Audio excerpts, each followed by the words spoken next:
So we'll be starting into Constructive Rest Pose. So Constructive Rest Pose is a great place to start almost any class because it requires no props, or very few.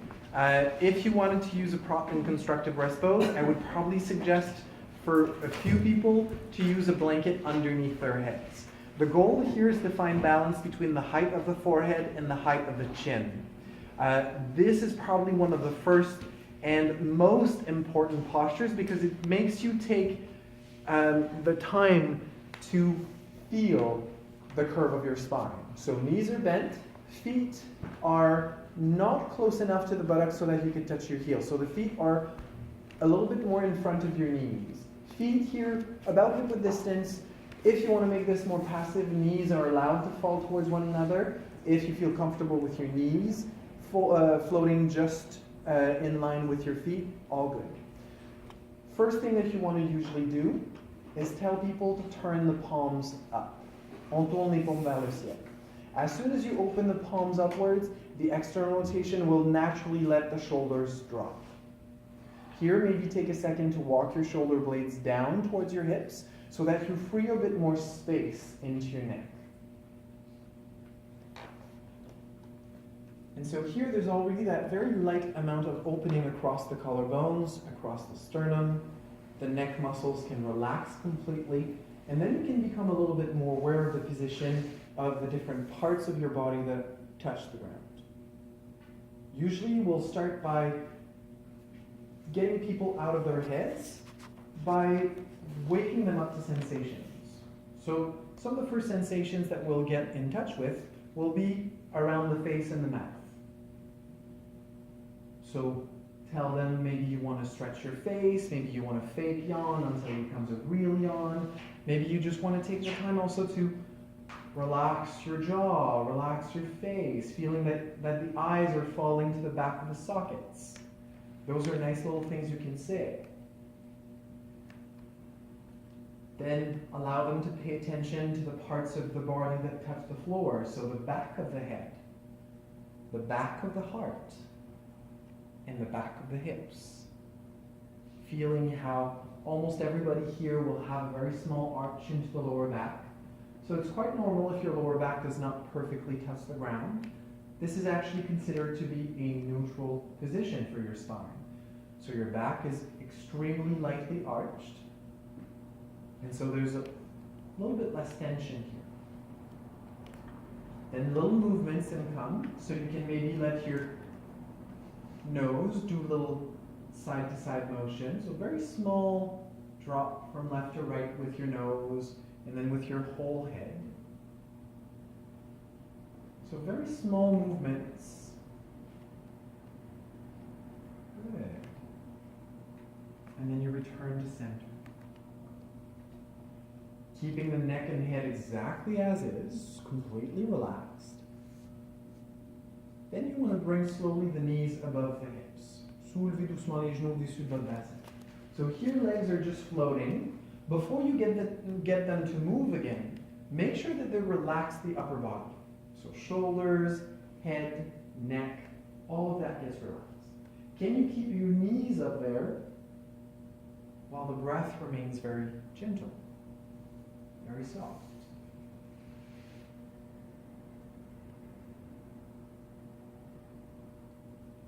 And so keeping the rest of the body relaxed. With your next breath in, let your knees very slightly fall to the right. And then come back to center with your exhale. Inhale, falling a little bit to the left, not all the way down. And then come back to center. Inhale. And then exhale. And so when you're moving like this, gently from side to side, not going to a place where your body starts to harden, you're waking up sensations. This is a very gentle sway from left to right, and you move with the breath. So can the upper body stay relaxed? So here you'll see people wanting to bring their knees all the way to the ground. Those are the people that already will give you the signal, I'm here to overwork. Chill me the hell out. They're asking you tacitly to help them relax. Good. Then here, let's bring the right knee into the hands. On amène le genou droit dans les mains. And then with your next exhale, left foot stretches straight up to the ceiling. Good. Feel the length into the back of your left leg. Heel pushes away from the sit bone. Here, the sit bone tries to slowly anchor itself down into the ground. So here, by holding your right knee in, the lower back often has completely flattened out. Here, we'll ask you to slowly try to bring that little arch again into your lower back. So often you have to let that right knee fall a bit further away from you. That's it. So find that little arch in your lower back. Good. With your next inhale, keeping that little arch, lengthen the left leg towards the ground without touching the floor. And let's stay.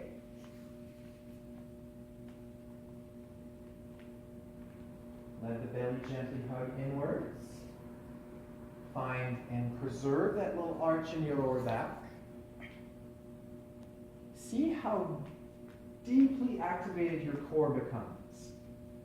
And you're still holding one of your legs, but it still works really well to wake up your core. With your next breath in, gently bring that left leg back up. Switch your hands to the other leg, to the other knee.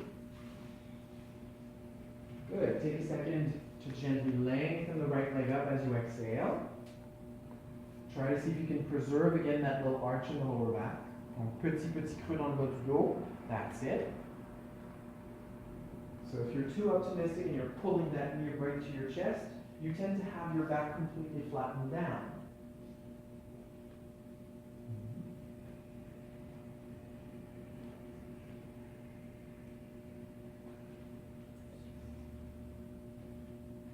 And then exhale again, lower the right leg without touching the ground. So here you may be very close to the ground or you may be a little higher up. Whatever height you find, make sure that you keep connected, that you keep that little arch into your lower back. On garde le bas du dos légèrement creusé ici. Très légèrement. So this is a core exercise that forces you to be aware of both front and back body at the same time.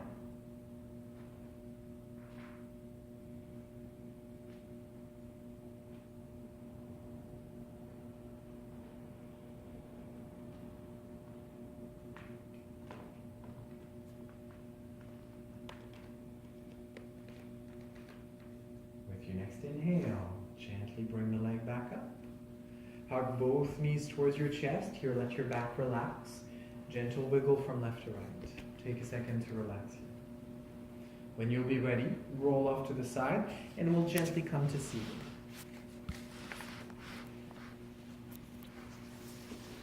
Good. So here, we'll be starting to dandasana or staff pose. So this in itself is already a posture. If you have a lot of tightness in your hamstrings, you will tend to kind of be like this. So when you just ask people to come for a second into staff pose, you get also a lot of information. So those small exercises I'm having you do are to pick on information from your students. So you'll know whoever's going to be like me, okay, they have tight hamstrings. Even though you tell them, okay, try to stay as tall as you can, fully on your sit bones. Again, recreating that little arch in your lower back. Much harder. Because again here, what will happen is often you'll have people that will be pushing this in, like this. While you see my lower back is almost rounded. What I want is to put this thing up while I soften the back of my diaphragm. This is how you keep breathing.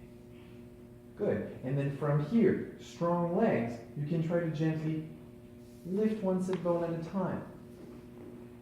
Good. And then once you start feeling the sit bones, then you can walk backwards. This is a really good way to ground the femurs, because that's the action that you want in almost all forward bends, to pull the femurs inwards so that you really connect them to the hips. Maybe going forward as well. And then a little balancing exercise. You try to stay on only one sit bone with the other leg lifted. Stay tall. Maybe the other side. here, especially when there's a lot of tightness, there's sometimes cramping that can come. So if that happens, don't panic, just gentle rest. And come down. Good. Cross your legs, come forward to all fours. My favorite variation of all fours here, especially since it's extremely common for people to have discomfort in their wrists as soon as they're starting to put a bit of weight on their hands, is to basically keep the hips above the knees, but the shoulders, as you can see, are not perfectly above the hands. Hands are slightly in front. Also, if you look at the position of my hands, if you're a very lucky person to have a lot of space in the shoulders, keeping your middle finger pointing forward will be fine for you. But keep in mind that most people will need a little bit more external rotation. So sometimes index finger pointing forward, sometimes it's even the space between the thumb and index finger that will have to point forward. Like this, especially as you have your weight set back a little bit, you can really feel that lengthening sensation into the thumbs and index fingers. And so it's easier to not let the weight collapse into the wrists. And so you can do a little weight shift, left, right, front, back. This is again something that we worked before together. And then what's wonderful from this, can you keep all the knuckles of your fingers on the ground? Can you feel like your weight is spreading through the palm, not just on the wrists? Good. And then you can let this be an exercise where the whole body starts to move. So waving through your spine. Spine here also comprises the head. Donc la tête vole vers le haut, vers le côté, vers l'autre côté, vers le bas. And so here, what we want is to try to deconstruct, learn patterns of motion. So if you see people just doing a cat-cow in this, you can tell them, no, go to the sides also. Break the pattern. If you redo the same motion again and again, imagine that you're moving from your tailbone. Then imagine you're moving from your left shoulder, or you're moving from the top of your skull. So the wave can start from any part in your body.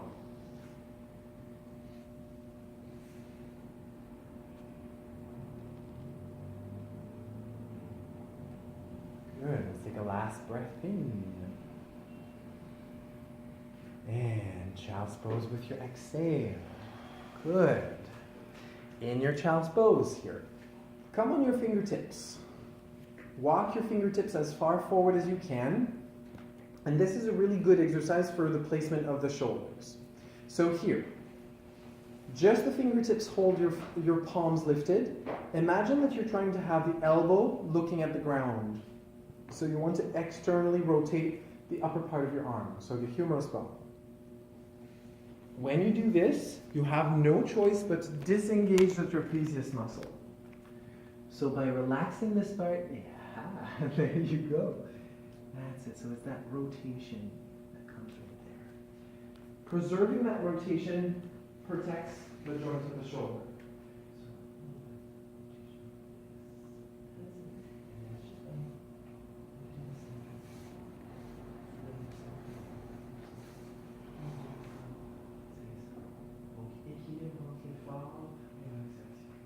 So there's always should be that challenge of finding balance between effort and relaxation. If you feel like you're overworking, then it's very difficult to relax. And so the first thing is that, can you make that sensation clear within your own body? Good. Then gently, with your next inhale, let yourself roll up to seated. Good. So something else that I tend to see extremely often, when we're doing Urdvahastasana, where the arms roll off to the side, it's extremely common for people to be kind of shoving their chest forward, pulling the shoulders back, and basically my neck gets so tight when I do this. So when you're circling the arms up, you want to again have that sensation that front and back body are balanced. So here, send your arms out to the side. Don't pull back. Keep them just to the sides so that when you lift, you can have that really good sensation that the shoulder blades are anchored downwards. because this is really something that you will see often, because this movement repeated a couple of times is also giving you another information. It gives you the information as to how flexible people's shoulders are. Because very, very often, people hold so much tension into the rhomboids and into the trapezius muscles that when they start to lift their arms, this is what happens first. And their arms seem kind of stuck there. The reason why it's stuck is because they stole the flexibility in the joint of the shoulder by bringing the shoulder blade up. So what you want to do is you make sure that you descend the shoulder blade, you gently do a small protraction. So if you look, my shoulder blades have all this space to move forward so that when I start lifting, my shoulder blade is still anchored down and then pulled out to the side so that there's so much more room. And see, there's still all this room here. And if you touch my trapezius muscle, it's almost completely relaxed. So that external rotation helps for that. So when you're lifting, arms reach out, shoulder blades are anchored down, so you can really, really see that there's a movement outwards. And then when you lift, there's still so much room. And also, very often, you'll see people in Urdvahastasana, especially if you see it standing, they will go very deep into a back bend. Hands are very slightly in front of the face. Again, the idea here is to find balance between front and back body. In Shivananda, they go into a full back bend before they go into the forward bend. In most other schools, though, it tends to be a fairly neutral position. Especially if you ever think of teaching inversion, and since we're going to be going into an inversion, into headstand, it's important to, again, find the balance of back and forth. So when you're lifting your arms, if you pull back, you right away send a lot of weight forward. And so you compress lower back, compress the neck, compress almost everything. If the idea is to stack, you want to stay in your heels, keep a micro bend into your knees, and when you lift, you have to anchor. How do you anchor? Send the tailbone down, lift through the belly, and then as you lift, it's lifting here, not just here. I'm lifting everything back and front together. So I'm not here. I'm containing myself. And this is where you'll be able to balance upside down, if you can contain this part of your body.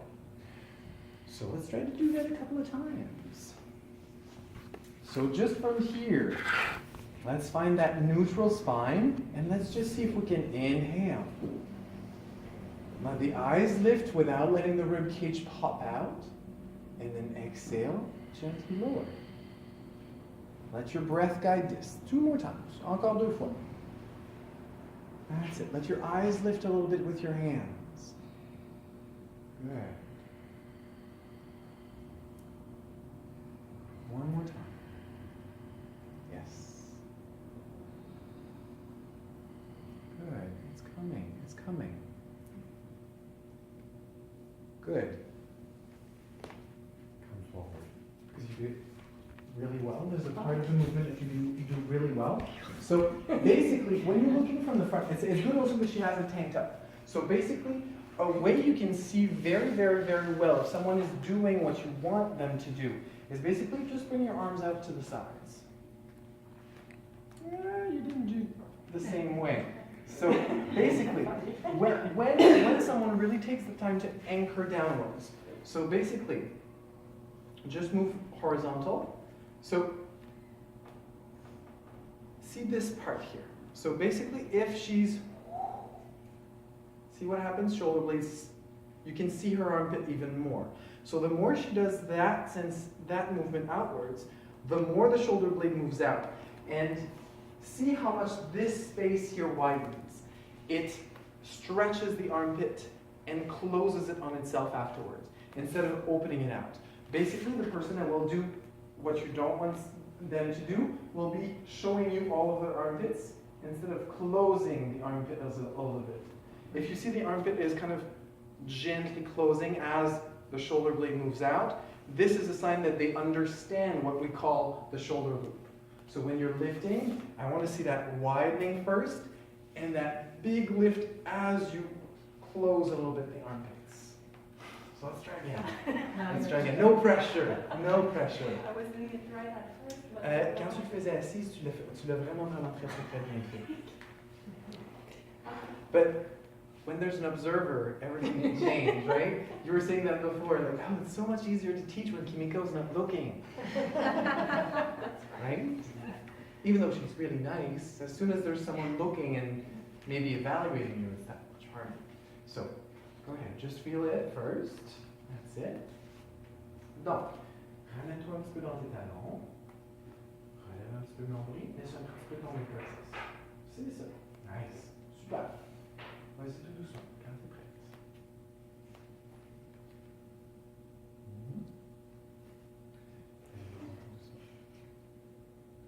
C'était mieux. C'était mieux. Mais pense vraiment, c'est que là, dans le fond, quand tu lèves, tu restes prise ici, puis tes épaules vont lever. Je veux vraiment que tu aies cherché vers les côtés.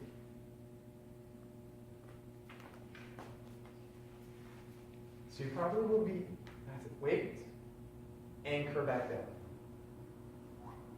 So relax this back. That's it. So you see that rotation for you is what's going to help you bring it down. See? Did you see what happened when she was just externally rotating a little bit more? There you go. Now you did it. Good. Good. See? That's much more relaxed. Should we see her from the back? Yeah. So basically what you could see is that all of a sudden what happened is that when she hits horizontal, the rest of the movement is the shoulder blade moving really far out to the side. So when she's starting to lift, send it out. So external rotation first. See what happened? She gained an extra inch of space. And when she keeps on lifting, see that winging. It moves out to the side. This is really what you want to see. Because if that movement is not happening, you know that anything that will take weight on the hands, down dog, handstands, shoulder stands, headstand, you know for sure that there will be a very difficult way of letting the weight pass through. The weight will get lost somewhere and usually will accumulate right here.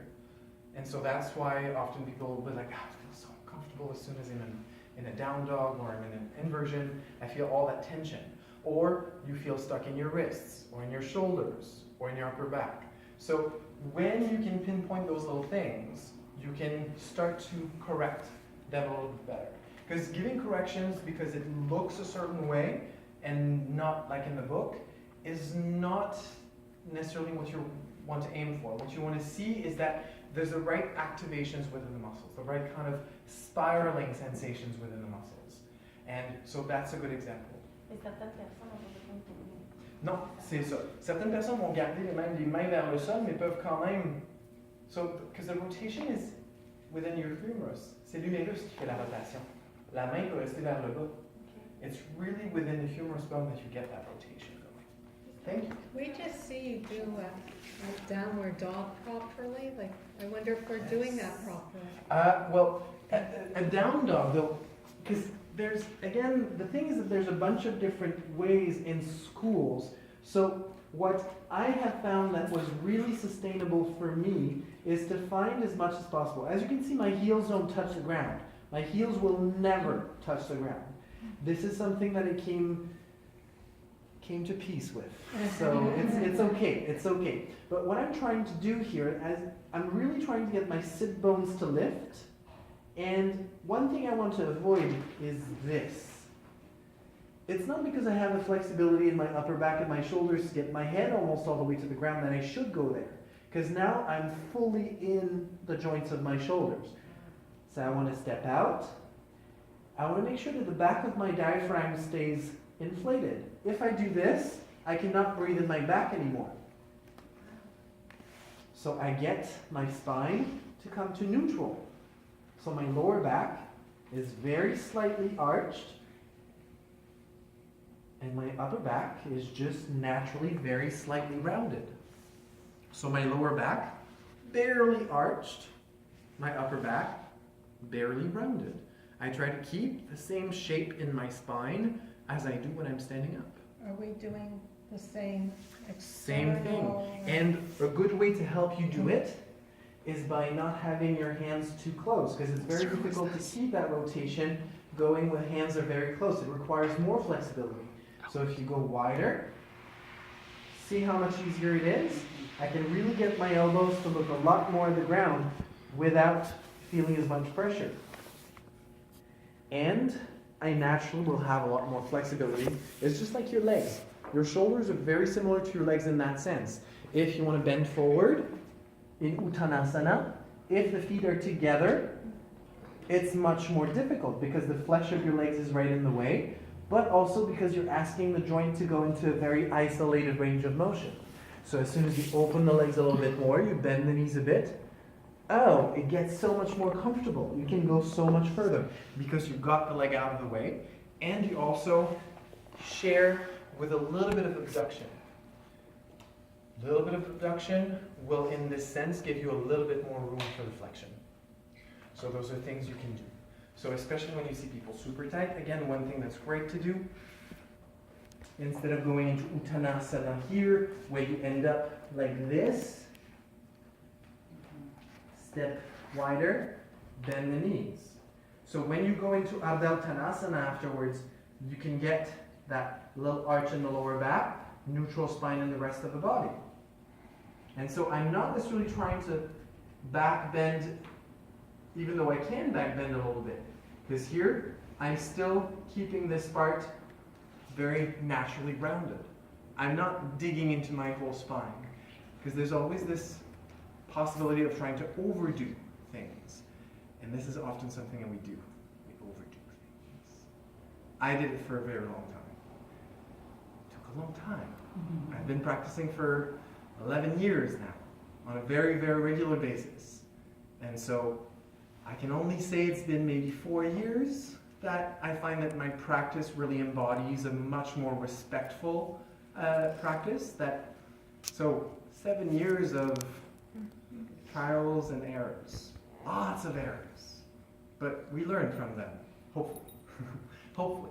So we worked how to wake up sensations in the hips, wake up sensations in the spine, wake up sensations in the shoulder, how to wake up sensations in the head a little bit more. So again, we're just talking about like horizontal. So basically, good postures that will help when you're going into a forward bend, something like this, where you can look through your legs. So even though you're not necessarily very flexible, you can still look between your legs, and so you can already get the sensation, okay, where is horizontal line I'm trying to look for. And so already you can get, okay, well that should be about here.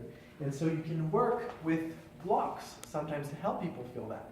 Another thing you can do is to go into another direction where you basically will bring the head against the wall, and then you just get them to feel, okay, where, because there's just very little weight now in my head, but I can find where the line of the wall and floor, meaning actually feel like they're directly in my horizontal line. And so this is the exact same spot I would like to have on the ground when I'm doing my headstand. So let's put our heads to the wall.